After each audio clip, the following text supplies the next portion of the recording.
తెలంగాణ వ్యాప్తంగా వీవీఆర్ housing private limited మోసాలు బయటపడుతున్నాయి. Hyderabad Panjagutta police station కు క్యూ కడుతున్నారు బాధితులు.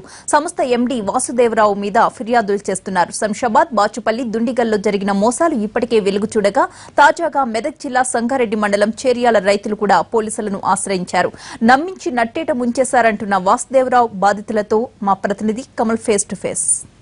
వీవీఆర్ హౌసింగ్ సొసైటీ ప్రైవేట్ లిమిటెడ్ యజమాని వాసుదేవరావు బాధితులు రోజు ఒక్కొక్కరుగా బయటకు వస్తున్నారు. తాజాగా పంజాగుట్ట పోలీస్ స్టేషన్ పరిధిలో వెలుగు చూసినటువంటి కేసుతో సంగారెడ్డికి చెందిన చేర్యాల రైతులు కూడా పోలీస్ స్టేషన్కి రావడం జరిగింది. ప్రస్తుతం మనతో మాట్లాడడానికి వాసుదేవరావు బాధితులు ఉన్నారు. సార్ చెప్పండి, మీరు శంషాబాద్కు సంబంధించినటువంటి సైట్లో మోసపోవడం జరిగింది, అసలు ఏం జరిగింది చెప్పండి.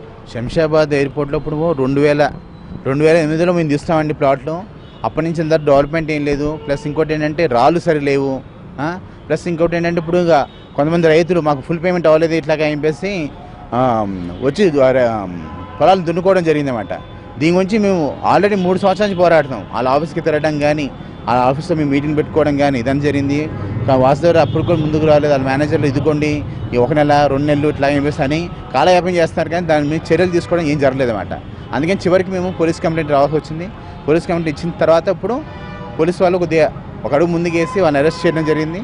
అరెస్ట్ చేసి ఇప్పుడు ఆయన నుంచి వాగ్మూలం తీసుకుంటారు అన్నమాట. ఎంత మేర మోసం చేసి ఉంటాడు, ఎంతమంది బాధితులు ఉండొచ్చు అని మీరు అనుకుంటున్నారు? వాటికి ఏది కూడా అంత ఫుల్ పేమెంట్ జరగలేదు. ఎవరికైతే ఫుల్ పేమెంట్ జరగలేదు, ఎవరైతే తరచు చూసుకుంటున్నారో వాళ్ళు వచ్చి ముందు మాట్లాడడం జరిగిందన్నమాట. ఇప్పుడు ఇంకా చాలామంది వేల మంది ఉన్నారు, కానీ ఇప్పుడు ఏంటంటే కొంతమందికి ఇన్ఫర్మేషన్ లేక మొత్తానికి దాని నుంచి వివరాలు తెలియక వాళ్ళు ఇంకా రాలేదు అన్నమాట. అందుకే ఇప్పుడు ఏంటంటే రాత్రి మీడియాలో అంత రావడం వల్ల ఇప్పుడు అందరూ బాచుపల్లి వాళ్ళు కానీ లేకపోతే మళ్ళీ తర్వాత వెంచర్లు వాళ్ళు కానీ ఇదందరూ రావడం జరుగుతుంది. మీరు శంషాబాద్కి సంబంధించి, మీరు బాచుపల్లికి సంబంధించిన వెంచర్కి సంబంధించి ఏం చేశాడు, అక్కడ ఏం చేశాడు, అసలు మీరు ఎట్లా మోసపోయారు?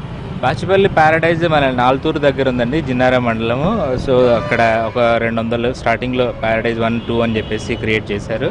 ఒక్కొక్క ఫ్లాట్ వచ్చేసి అప్రాక్సిమేట్లీ 4 lakhsతో అమ్మారు. అరౌండ్ 200 నుంచి 500 ఫ్లాట్స్ ఉన్నాయి అక్కడ. సో మేము కూడా ఒక 2 ఫ్లాట్, నేను ఒకటి, మా ఫ్రెండ్స్ ఒకటి తీసుకున్నాము. మా ల్యాండ్ లార్డ్ మాకు చూపించిన ఫ్లాట్స్ రిజిస్ట్రేషన్ కూడా అయిపోయినాయి 2012లో.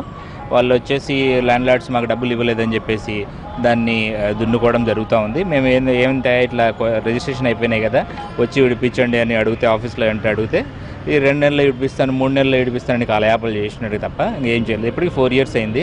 మా శంషాబాద్ సోదరులు కేసు వేయడం వల్ల బయటకు వచ్చిన. ఎంత మీరు ప్లాట్కి సంబంధించి ఎంత కట్టారండి? మీది ఎంత ప్లాట్? నా ఫ్లాట్ వరకు అయితే 4 lakhs అండి. అప్పుడు 2012లో కట్టింది. మా ఫ్రెండ్ది అరౌండ్ 5.5 lakhs. ఇద్దరిది కలిపితే అప్రాక్సిమేట్లీ ఇంక్లూడింగ్ రిజిస్ట్రేషన్ కలిపి 10 లక్షలు అవుతుంది. ఓన్లీ 2 ఫ్లాట్స్దే.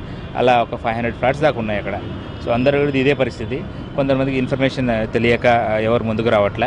సో మీడియా, మీ ఎన్టీవీ తరఫున మేము అందరికీ, బాధితులందరికీ చెప్పడం ఏంటంటే ముందుకు రండి, పోలీస్ స్టేషన్కి వచ్చి మీ పేర్లు ఇచ్చేసేయండి. సో ఎన్టీవీ ఎవరైతే చూస్తున్నారో వాళ్ళు ఈ అవకాశం యూజ్ చేసుకొని మీరు హెల్ప్ తీసుకోవచ్చు అని చెప్పేసి మేము అమ్మదలుచుకుంటే వాసుదేవరావు గారు వచ్చారు. వచ్చి మా భూమిని కొనుగోలు చేయడానికి అగ్రిమెంట్ చేసుకున్నాడు. 12 ఎకరాల 23 గుంటలు అగ్రిమెంట్ చేసుకున్నాడు. చేసుకొని ఆ తర్వాత ప్లాటింగ్స్ చేసేసి దాన్ని కన్వర్షన్ చేసేసిండు. చేసిన తర్వాత 4 acres రిజిస్ట్రేషన్ చేసుకున్నాడు. చేసుకున్న తర్వాత మిగతా రైతుల భూమి ఏదైతుందో మిగతా 7-8 acres ఇప్పటి వరకు దాన్ని రిజిస్ట్రేషన్ చేసుకోడు, అగ్రిమెంట్ క్యాన్సిల్ చేయడు. ఇది మొత్తంగా బాధితులు ఒక్కొక్కరుగా విషయం వెలుగు చూస్తుండడంతో ఒక్కొక్కరుగా పంజాగుట్ట పోలీస్ స్టేషన్కి చేరుకుంటున్నారు. పంజాగుట్ట పోలీస్ స్టేషన్కు చేరుకుంటున్నటువంటి బాధితుల సంఖ్య కూడా పెరుగుతూనే వస్తుంది. బాధితులంతా కూడా తమకు సంబంధించినటువంటి భూమిని తమకు అప్పగించాలని చెప్పి అటు రైతులు డిమాండ్ చేస్తుంటే, మరోవైపు ప్లాట్లు కొనుగోలు చేసినటువంటి వాళ్ళంతా కూడా వెంటనే తమకు రిజిస్ట్రేషన్లు చేసిన తర్వాత కూడా ఇంకా మాకు ప్లాట్లు అప్పగించకుండా కాలయాపన చేస్తూ మమ్మల్ని మోసం చేస్తున్నటువంటి వీవీఆర్ హౌసింగ్ సొసైటీ చైర్మన్ వాసుదేవరావుపై కఠిన చర్యలు తీసుకోవాలంటూ కూడా డిమాండ్ చేస్తున్నారు. కెమెరా పర్సన్ నరసింహరావుతో కమల్, ఎన్టీవీ, హైదరాబాద్.